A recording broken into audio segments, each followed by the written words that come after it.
Hello, everyone. Thank you so much for joining us today. I'm Justine Kogel. I'm a program officer here at Akeepton, and we are excited to have Sarah Puckett on the line with us. We're going to be talking more about financials.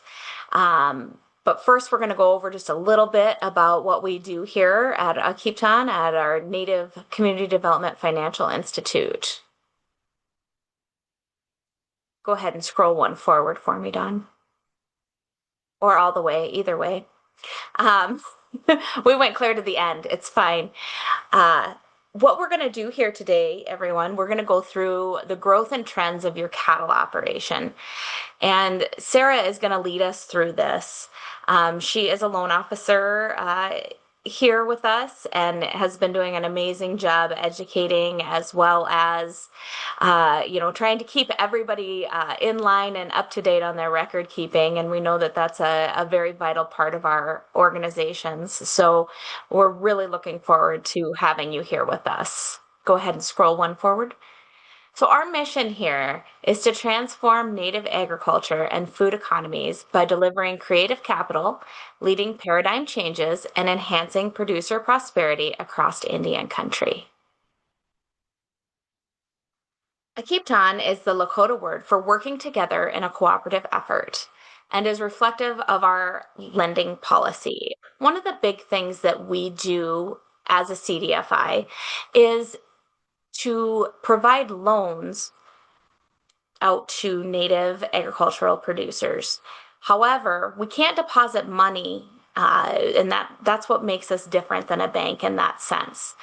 But we are able to provide technical assistance. So we can help with business and goal planning, succession planning, financial literacy training, as well as the lending part of your operation. There are still laws that we have to follow. And while we are unregulated, the fact is that we are able to be flexible and innovative because we fall under the community development financial institutions. Since our inception in 2019, we've reached 29 tribal nations. We've committed $40 million in loan capital out to Indian country. And we are increasing our number of loans, feels like by the day, because our loan team is amazing. But right now we are at 567 loans out the door. We feel those numbers are really amazing. They're 6 years of growth, and it's really just been an amazing experience to be a part of it. So we want to let you all know a little bit about our products and services. We offer a variety of loan products and services, and everything that we do is truly designed to increase the agriculture economy in Indian country. Whether it be our financial assistance, our technical assistance, or our lending products, we are trying every day to evolve to meet the needs of the producers. We have youth loans, general loans, operating loans, and lines of credit, as well as a land mortgage and down payment. Of course, there's some eligibility involved here. And so right now, anything that is on the food chain from initial production to retail, we can lend on.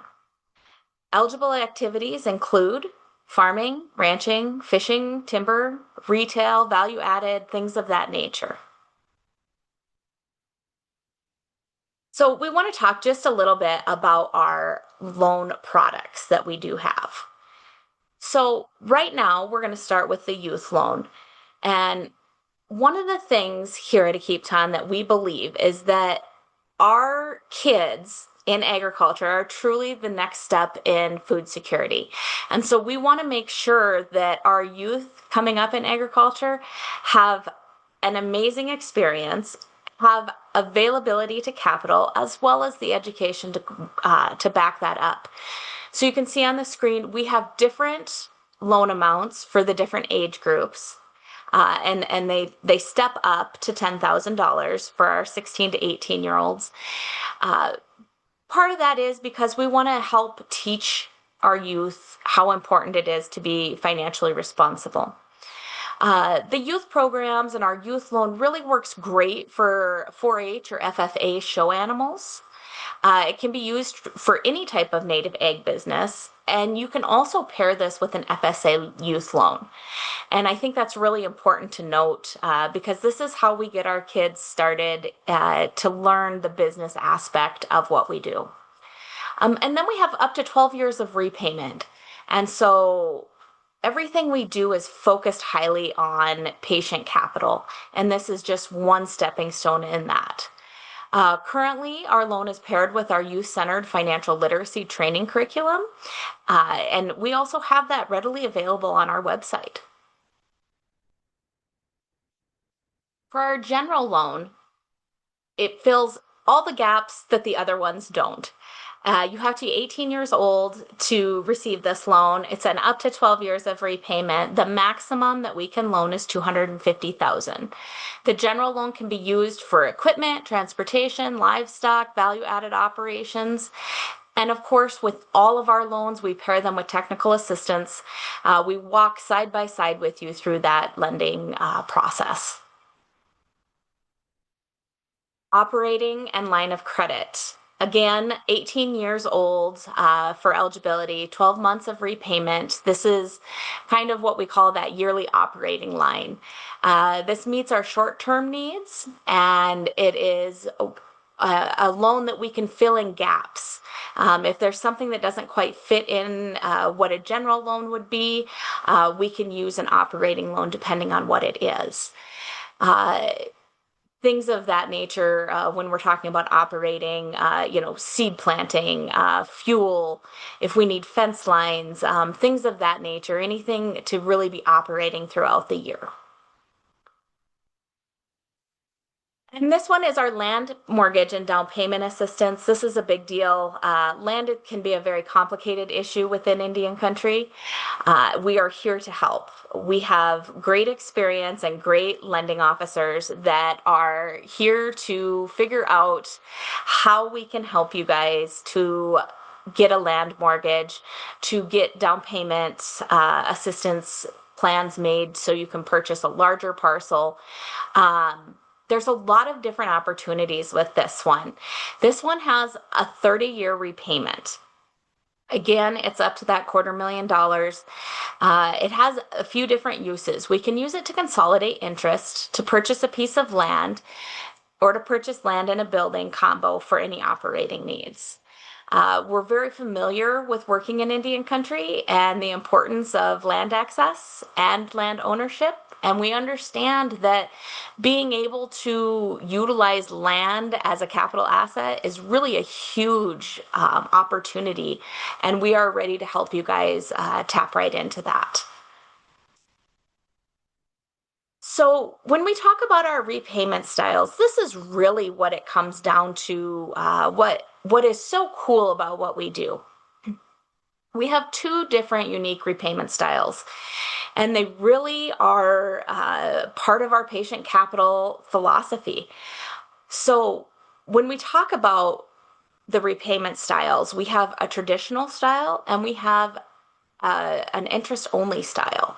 And I think if we go to the next slide, yes, here we go. So our traditional repayment option is just your basic lending model.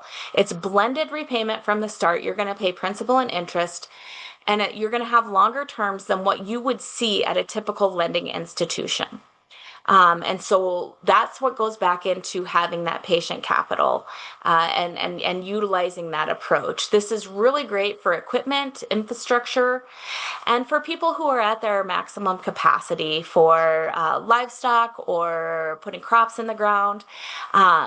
Something that is a little bit more, we're just trying to stay where we're at and maintain our operation. Right now, the traditional repayment option has, let me look here, has an interest rate of 3.7%.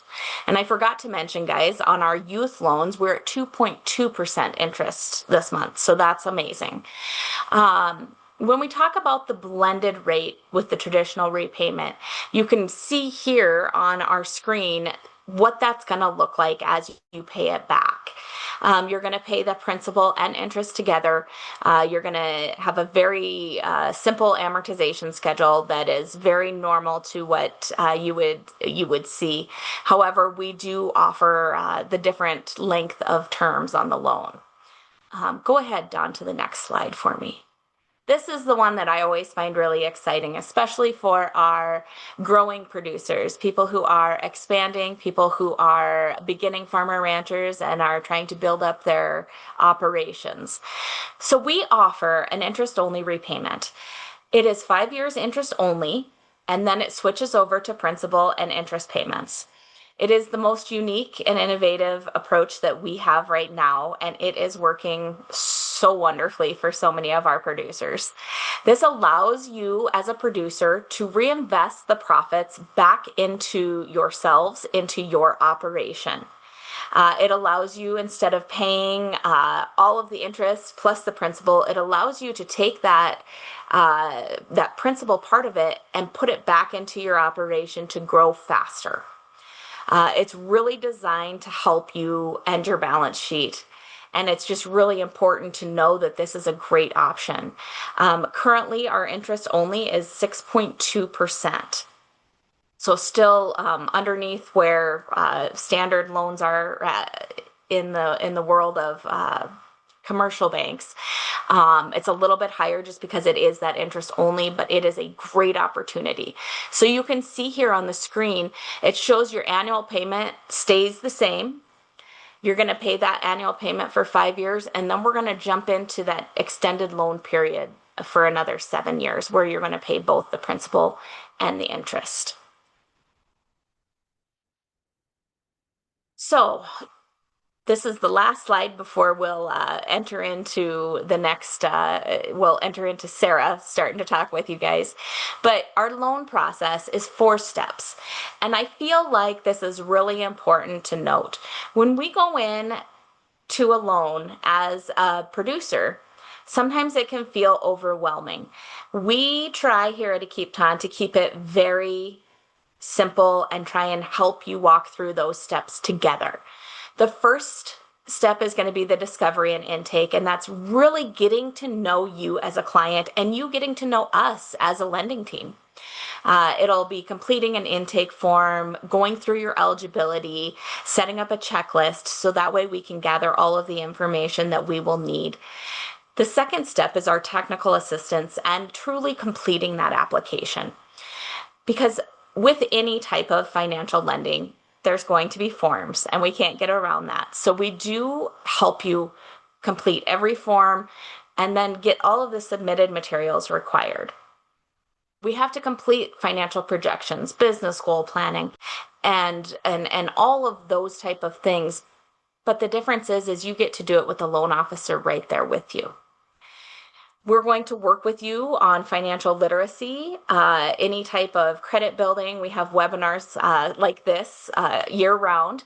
And so we're also going to take a look and see which repayment style is going to be the best option for you as the producer. The third step is going to be review and closing. That's going to be where our loan officer will go through and create the loan narrative. We're going to review that with our executive director, and it goes to the loan committee. So the loan committee has an opportunity to ask questions, clarify anything that they might have a misunderstanding about or need more information from you. And then if approved, the loan closing documents are going to be drawn up and signed. If there is a denial, a reason's going to be given to you, and we will work with you to figure out an opportunity to fix the application, to get to a point in the future where we can work together as a lending institute and a producer. And the fourth step is aftercare. Aftercare is going to be submission of invoice. We're going to do site visits. We're going to hang out with you guys in quarterly check-ins. Very informal approach. If you guys need something, you call us, and we're really there for you. So we're here to help you through the entire process. So on that note, I am going to kick it over to Sarah Puckett, who is our loan officer that is going to walk us through growth and trends of a cattle operation. Thanks, Justine. And thanks for kind of overviewing the lending process as a whole, because that's just such a great thing to go over every single time. So on a scale of 1 to 5, if you guys can just enter these in the chat, what would you rate your knowledge of growth and trends for a cattle operation specifically? So 1 being limited knowledge and 5 being expert. If you just want to enter those in the chat, we can kind of gauge where we're starting here.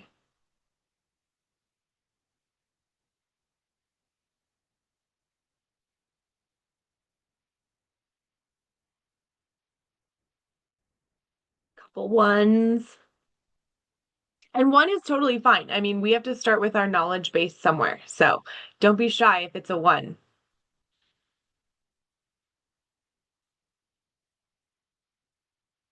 All right. So this is going to dive pretty in depth as far as growth and trends. And by the end of this, hopefully we won't have any more 1s. We don't all need to be 5s, but hopefully we won't be 1s anymore. So trends are the first part of it. And trends are the patterns of your operation over time. And you need to understand your trends before you understand your growth. And there's kind of 2 sides of these trends. Balance sheet trends, which you're looking to see year after year what your equity is. And then cash flow trends, you're looking year after year to see what your margin is. And a margin is the amount of money or profit left over at the end of the year after all of your operating expenses and debts are paid.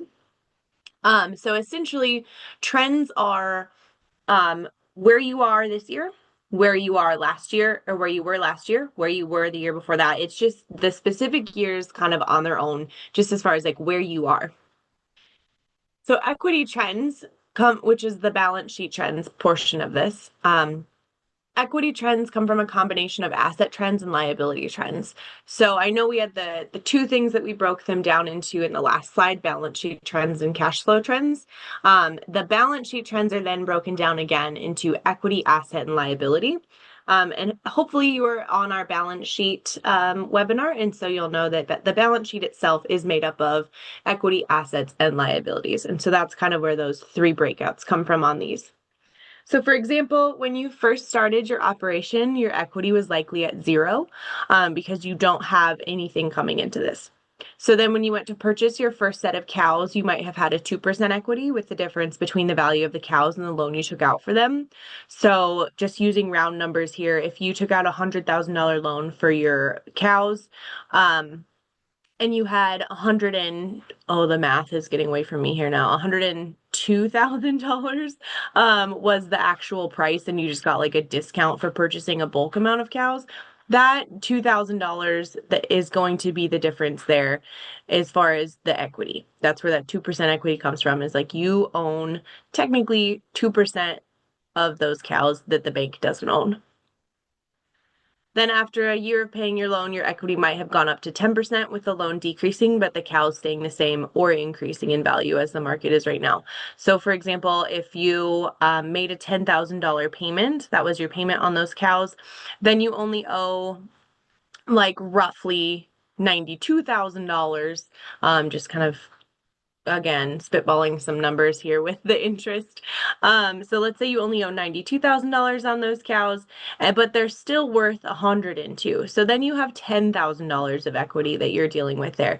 So your equity has increased. And so the trend there would be 2% equity last year, 10% equity this year.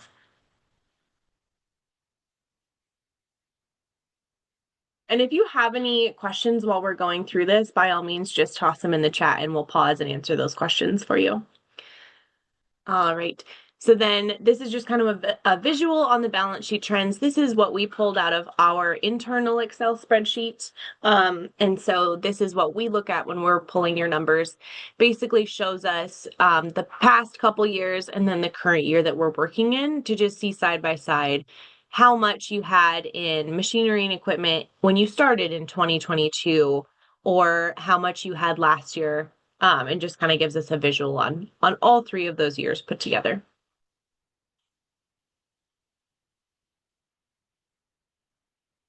All right, so cash flow trends, which is the second set that we talked about initially, comes from a combination of your income and expense trends. So, for example, when you started your operation, your cattle income was likely zero. You didn't have any cows to sell yet, so you weren't making any money on them. So, after purchasing your cows and selling calves the first year, let's say your income was $20,000.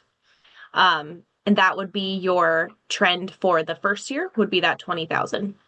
And then hopefully you were able to keep replacement heifers and increase your herd size. So by year 3, your income was $30,000 instead of 20,000. That would be the trend for that third year. We don't really have a second year in here, for example, just because you're going to have a 2-year gap between when you kept those heifers the first year and then when you were able to get income from them. So who knows, you might have had 2 years of 20,000. So we had a trend of 20 year 1, a trend of 20 year 2, and then a trend of 30 year 3 when you were able to get a calf crop out of those replacements.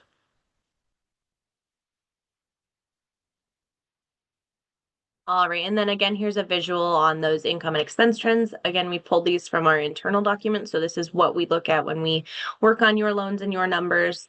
And they can look different. We said this on the cash flow webinar. We said this on the balance sheet webinar. Not every trend sheet is going to look the same, just like not every balance sheet and cash flow is going to look the same, depending on where you get it from. But they're all essentially going to tell you the same story. So this one again just goes through 22, 23, 24, and 25. The only difference on income and expense trends is we're most likely going to include projections for the next year as well, just to kind of see where we're headed based on where we've been.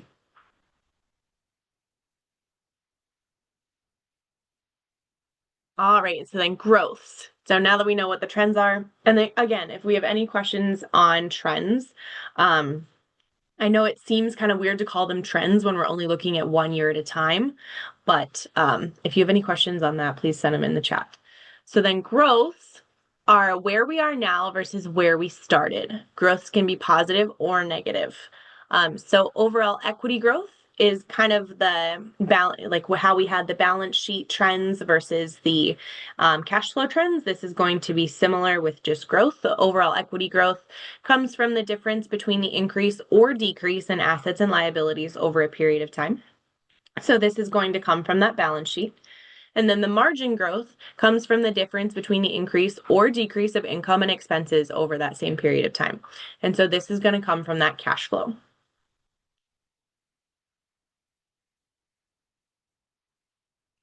All right, so equity growth comes from your assets minus your liabilities, and this is all shown on your balance sheet. Again, like we said, this comes from the balance sheet. The other one comes from your cash flow. So for example, we're just going to pull that same example we started with. When you first started your operation, your equity was likely zero. When you went to purchase your first set of cows, you had that 2% equity the first year, and then after your first payment, you had that 10% equity with the loan payment decreasing your principal amount, but the cows either staying the same or gaining value. So this means your overall growth is a 10% increase since the start of your operation. So year like the very first start of your operation, you had that zero equity. So then the growth the first year was that 2%. The growth comparing the second year to the third year would be that 8% from 2% to 10. But your overall growth from the day you started your operation until now is going to be that total 10% increase. So that's how we can kind of combine those trends that we talked about, your year after year after year, the points where you were, to comparing them to each other, which is what the growth is. So we have a 10% positive growth since the start of our operation as far as the example.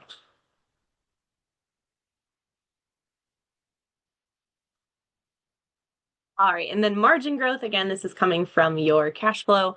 This is the increase of an operation's profit over time. Ideally, it's an increase. Like we said, growth can be negative.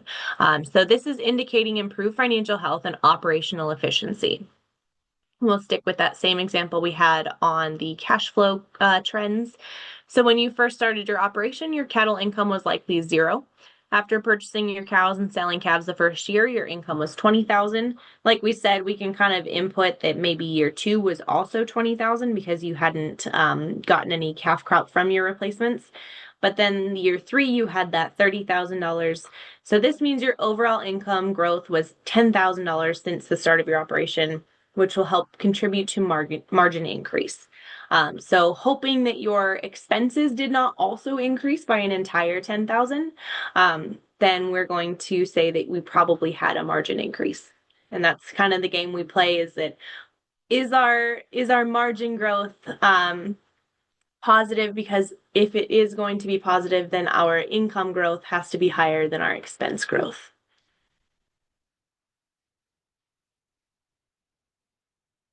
No questions in the chat yet. You guys are either experts already or Have one, are. Is Sarah. there Okay, perfect. Is I there know, one I of these have trends one. or growth? Is there one of these trends or growth areas that weighs heavier in lending approvals than others? So equity overall, growth and equity overall is going to be what we look at more than like asset growth versus liability growth separately.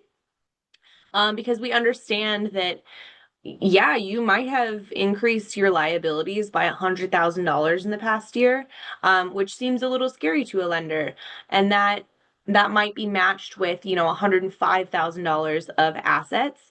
And if you're looking at that separately, it seems, if you look at liabilities by itself, that seems really scary. You're taking on a lot of debt. If you look at assets by itself, it seems great. You're gaining this huge amount of assets. But we have to put those together and just realize that there's only that $5,000 of equity growth, which is good because it is positive growth, but it's also it's manageable. It's not a crazy growth that we have to look at and see where is this coming from. It's not a decrease that we have to look at, well, you had $100,000 of liabilities, but it's not matching up on the asset side. So we have to look at all of those together. So the equity growth is what we look at instead of the liabilities or assets separately, if that makes sense. And then the margin growth, same. We're not really going to pick apart each and every single piece of it because we just want to see overall, is your operation trending up or trending down? And ideally, it's up. That makes sense. Sarah, we have another one here. There was a question or a discussion on capping herd numbers for profitability, such as I can grow to this number without having to increase my leases, feed sources, labor, and equipment levels. And if I go to this number of cattle, then I have to get another lease and feed another pickup, hired help, which means X dollars if I make X dollars more on calf sales. So how do you look at something like that? Trying to determine, So your in that maximum case, profitabilities and things like that. all good, Don. We won't call you out. This is actually my example for Melissa, so don't worry, I got you. Um, so, I that Sarah, um, you're like, we're not gonna call you out. Don't worry about it. we Don. got this. No, this is the example I provided, so I have the background kind of experience on this one, luckily. So we do have a couple of producers who have caps that they want to stick to as far as growing their herd sizes. Because let's say they're running 80 cows right now, and their leases that they currently hold will be fully stocked at 100. Um, so in that case, they can grow to 100 without having to increase their lease expense. But if they grow above 100, they're going to have to hunt around and find another lease. So in that case, we have to look at, is it smarter to stay at 100? Is it smarter to grow and stay at this lower level? Or is it more profitable to go off and try and find another lease that can hold, 20, 30, 40 more and see if we can finance that level of cattle? And so having these income and expense trends and knowing what they spend every year for like feed specifically, things like that, and then leases in the last couple years, knowing, well, they spent X amount on feed for 80 head and X amount on land rent for 80 head. And the feed might go up, but the land rent's not going to, even if we increase to 100. So it does make sense to stay at that 100 for that because you're spending the same amount on the lease anyways, whether you have that 80 or 100. And then we have to play the game of if we go above and beyond, what is our margin going to look like? Is that extra 20 cows going to pay for that lease and have the same amount left over or more left over than if we just stayed at that 100 where we know what the rates are going to be? And hopefully that clarified a little instead of muddying the waters. Like I said, this was my example, so I like I know the conversation I had with my producer around it. And so I may be leaving stuff out because I've already had this conversation. So let me know if that wasn't clear. Sarah, we have another a question here. So the question is basically you want to see an operation growing or improving efficiency, correct? Yes. Essentially, the higher the margin, the more efficient you're using your expenses and the more income you have left over at the end. Okay, that makes sense then. Um, Question from a program officer. Uh, let's say I'm a producer and we're working together, I have a loan with you. I want to come in and I want to do some expansion. But just like what you were talking about, if I do this expansion, I'm going to have to rent a different pasture. I'm going to have to do X, Y, and Z to make it work. Do you guys take the time to sit down and help me through those numbers, or do there resources so I can kind of try and finagle that myself and figure out what is going to be the best option? You're someone who likes to sit down and look at your numbers by yourself first before you have another opinion coming in on them. Yes, we can absolutely provide you um, some sheets, some number crunching resources for you to do that yourself. But we can do it with you as well. And if you say like, "Hey, I just need help with the numbers. I don't really want opinions," we can absolutely just be robots for the numbers. You just need to tell us what level of support you want because we're not going to know if you want help with your trends, if you want help knowing what your growth could look like unless you ask. So by all means, we are here, we have the resources, we have the experience. So just ask, please ask. I love that. And for any of you on the call, Sarah is my go-to guru in Excel. She's a phenomenal Excel master, and so she has a great resource that we're available or that we have available. Um, there is one more question that came in. A couple of discussions I've had centered around equity growth on balance sheet trends.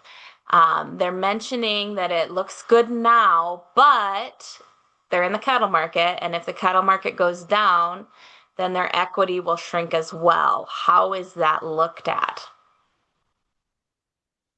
So this in this case, we not only need to look at the growth, but in today's market, we need to look at the market versus the growth. So we have a couple folks who, maybe this is the first time they've gotten a loan since 2020. And in 2020, their cows per head were worth 1,000 or 1,200 bucks. Now, so that's what we have on their latest balance sheet that they're maybe going to provide us. Hopefully they have a newer one. We'd love to see one for like last year. But let's say that we're just dealing with someone coming in 2020, 2021 when the cattle market was a little more mellow, a little lower, a little more typical. So then if we're pulling up and doing their new balance sheet with us, we're not going to take that $1,200 value for those cows because it's no longer accurate. We are going to increase to what those cows are worth now. So let's say we bump everything up to $3,000 a head. That's going to give us like this crazy inflated equity growth over that 5 year period. So we just have to be cognizant of the fact that yes, that looks fantastic. However, we also know what the market's done in the past 2 years. Um, so then we have to know when we go down the road with our projections, we don't want to be projecting at that level. We want to project on what a more typical year looks like, anywhere from like, 2020 to 2023 is a little more typical. And so we pull a lot of averages when we're doing our growth projections. Um, and so sometimes that means projecting things a little lower just so that it doesn't have that crazy inflation and you don't lose a ton of equity out of nowhere if the market does go down. Obviously, right now the market's saying that you can take a really nice 4-year-old bred cow to the sale barn and get I don't know, 36, 3,700 bucks depending on where you are. But we're only putting them on our balance sheet at around 3,000. So so right now, technically, we are limiting their equity growth. However, that means that in the future, they're not seeing this insane equity decline. Um, so hopefully that answers that question. We try to be cognizant of the market and understand that things are great right now, but I mean, it's the cattle market. They're not going to be great forever. We know that's a fact. There's, death, taxes, and the cattle market plummeting at some point. Those are the three guarantees we have. That is so very, very true. I think we're up to date on questions so far, so I'll let you keep going. Perfect. Okay, so we have a couple interactives we can do on these two visual aids that we provided, and we'll just start out here on the machinery and equipment section. So first year, looking at $10,000. Second year, you were able to buy, let's say, like a new header for your slaughter or something, and so now you have $15,000 worth of machinery and equipment. And then you weren't able to buy anything in 2024, but in the current year, you were able to, using 2024's profit, you were able to buy a bunch of machinery and equipment. So now you have $35,000. So that's going to show us not only the trends of the 10,000 to 15, I guess this would also be 15, sorry. It's not a zero, it's just not an increase. Um, so 10, 15, 15, and 35,000 are going to be the trends each year. And then your growth is going to be projected in this last column here. So we've 250% increase, or 2.5 times of growth over the 4 years that you've been tracking this. So that's just kind of a nice way to do this. This is a nice way to see those side by side. Not only are you seeing the trends go up every year, but you can see exactly how much. And if there is a section on here that you want, like I said, if you want to go through an example on a specific section of the balance sheet, absolutely let me know.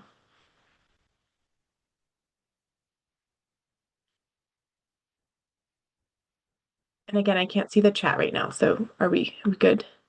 You're good in the chat. Okay. So then we can go over to our income and expense trends. And it's essentially the same thing. This is just looking at the cash inflows and out instead of the debt versus the assets. So we can do feed supplement on this, and we'll just start in this column here. When you had the amount of cows you had in 2022, let's say you were looking at $5,000 worth of feed supplement. Let's say you didn't buy any cows in 23 through 25, but you're wanting to buy this fall for the 26 production year. So we've had the same amount of cows, the same amount of feed expense. Maybe in 2025, things got a little bit pricier. So you're looking at 5,500, but not a crazy increase because you're not increasing your cows. You're only increasing just kind of the prices of hay. But this year, you want to purchase, 10 more cows. And so you're going to have an increase this year to 6,500. So that'll show you that your 5-year average on this, your trend average is $5,400 a year. But from 2022 to the projection of buying the new cows, you'll have a 30% increase in your feed supplement expense. And so that has to be offset, hopefully, with the livestock and poultry sales. Um, and obviously, we would have many, many more expenses listed down here if this was like a real operation instead of just kind of dummy numbers here. But let's say in 2022, you had 20,000, whoops, wrong cell, $20,000. Um, and the market was trending up a little bit in the past couple years, so maybe a $22,000 in 23, 24 went up a lot, so $30,000. This year you sold pretty high again, $35,000. And with the 10 extra that you're planning on buying, and with the market for 2026 looking like it's going to be holding pretty well according to FSA projections, which is generally where we kind of gauge the market direction. Let's say that it's going to hold and you're going to get 35,000 again for what you have, but then you also have those 10 new cows that are going to provide you a calf this year. So you're looking at 45,000. And that's just a low projection saying $1,000 per calf, but the numbers work in my head for that today. So we're looking at 125% increase in your um, sales, your income, and only a 30% increase in your feed supplement. So obviously they are, 10% of 20,000 is going to be different than 10% of 5,000, but it does still show you that you're increasing your income faster than you're increasing your expenses. And so maybe purchasing those 10 cows right now is a good idea, even though the market is higher.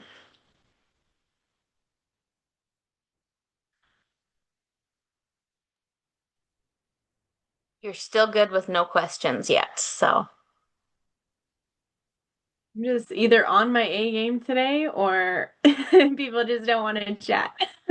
So, I think we were grilling you earlier, so we're giving you a small reprieve until the next grilling.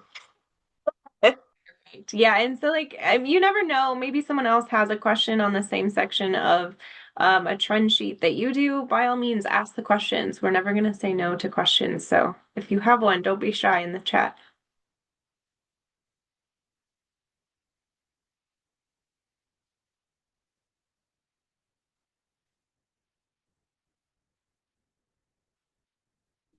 All right. We can do one for liabilities on this as well. Um, You can do, let's see here, term loan payments. This is kind of how we gauge your or your debt load on a yearly basis. So you can look at the trends on that as well. In this section, the term loan payments, if this is increasing, that means your margin is decreasing. Um, because this is going to be cash going out. In your income section, the margin or the dollars going up is more dollars coming in. In the expenses and the liabilities section, or I shouldn't call them liabilities, but loan payments, that's going to be money that's going to decrease your margin because it is exiting the operation, not coming into it. So just keeping that in mind here, because hopefully this ending cash on hand, this is kind of what we want to look at. This is your margin here down, that 156.67% increase. That's going to be like the total overall profit at the end of the year increase and decrease. All right, so term loan payments, let's say you were able to buy the cattle that you had for very minimal and you didn't have a loan on those, but you did have a small loan on a piece of equipment. So you had a $2,000 payment each year on a piece of equipment. And you were happy at that level until you bought the 10 new cows. And let's say now that you have those 10 new cows, you need to upgrade some things. So you're going to have that $2,000 that you already had on things, and then you're going to add a new payment, whether you finance with us or elsewhere. And let's say that's going to be $5,000 because you're upgrading your tractor. So in this case, your total financing stayed the same, or your level of financing stayed the same up until 2025. And then in 2025, it increased by 250% because we added quite a bit of debt load compared to what you had. So then your ending cash on hand, we had that 156% growth before we did this. Now we're down to 142% growth. So that's kind of how adding in those expenses will tell you whether or not it's still a good idea for the operation, because you do want that to at least be 100%. You want it to, oh no, I'm sorry. You want it to at least be zero. So sorry. You just don't want it to be negative. Negative growth means that you are adding debt or expenses faster than you're adding income. And 0% or higher means that you are increasing your margin. Okay, so let's clarify that, Sarah, because that was going to be my next question. I was going to ask you about what the magic number is. So when we're looking at those percentages, anything above zero is good. Anything above zero. So zero, you're staying the same. You are not growing, but you're not seeing negative growth. So zero means that your expenses might be increasing, but your income is also increasing the exact same amount, so you're covering it. Zero is kind of your break even number. Um, and a 0% increase, yeah, 0% growth might not mean that you're just breaking even. That might just mean that you're making the same amount of money you made last year. So you could still be ending the year, like if we took this out here, this new payment, um, you're ending the year at technically a 0% growth on that, but you're still ending the year with money on hand, essentially. So if we were to change all of these to be the same and show like you are spending the same amount, but you're making the same amount every single year. Oops. So nothing is changing necessarily. There's no growth at all going on. The ending cash on hand is still going to be positive. So even if you're not growing, and that's why we say maintaining is fine as well. If you are happy making $13,000 a year and you don't want to increase your workload, you don't want to increase the debts you pay, you're happy with your equipment, you're happy with your cow numbers, that's fine. So 0% means that you're still making money. Um, you're just not necessarily like expanding or increasing.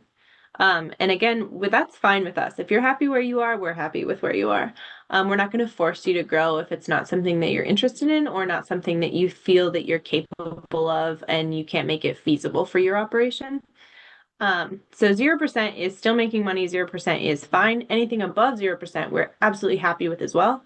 Um, we just don't want to see negatives because that means that you are utilizing more resources and money each year than you are making.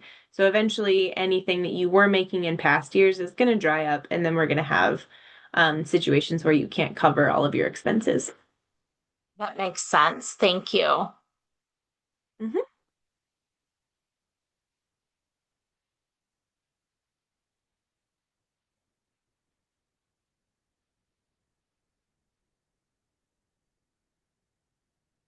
Do we want to jump back over to the slideshow? Yes, I can absolutely. We've got about 10 minutes left, so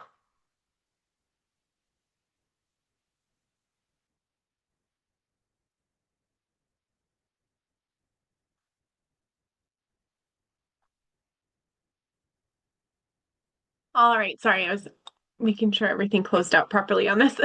On a scale of 1 to 5, now that we've gone through all of the growth and trends, if you can just kind of put in the chat again, 1 being limited, 5 being expert, how you rate your knowledge on this. Hopefully we don't have any more ones. Hopefully we've at least made people a 2. But if you are still a 1, let us know where things weren't making sense. Let us know where you're struggling to kind of put the things together that we talked about, and we can go back.